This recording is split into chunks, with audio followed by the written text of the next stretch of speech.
Olá a todos, hoje vamos abrir mais uma oferta recebida do nosso amigo Calais, das linhas metálicas, e vamos já abrir para ver o que é que ele nos mandou.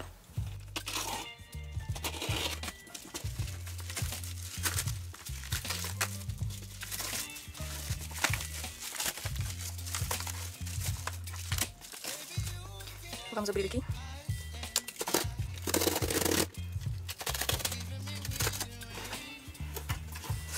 Ah, é sim, ok.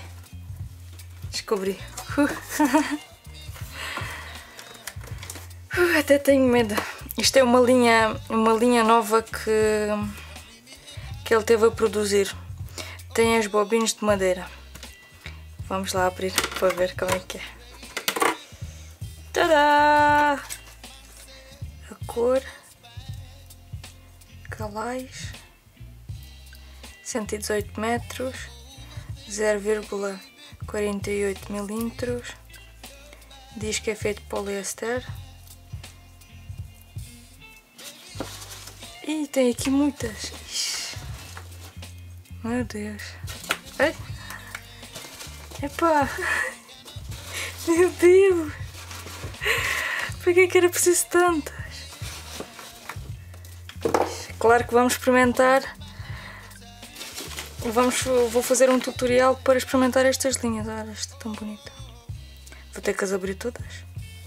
Vou abrir uma. Onde é que é? É aqui.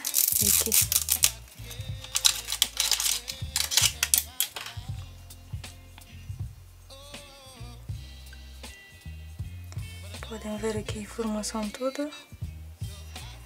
Depois tem aqui a ponta.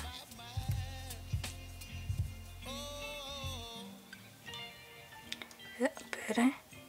Está aqui a dizer Calais também. For the few. Epá, estou apaixonada. Estou apaixonada por estas linhas. Vou tirá-las todas para ver.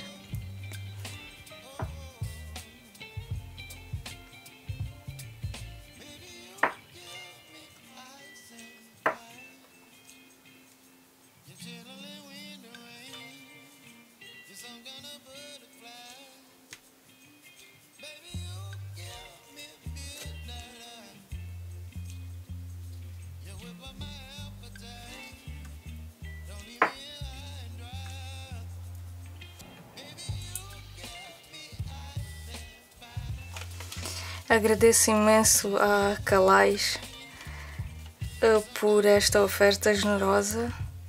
As linhas são maravilhosas, muito bonitas como sempre. Este design assim, com esta parte em madeira, com a bobina em madeira, é muito bonito, realmente muito bonito. A linha, como sempre, já sei que é de qualidade. Já tinha experimentado antes e vou experimentar com vocês, vou fazer o tutorial.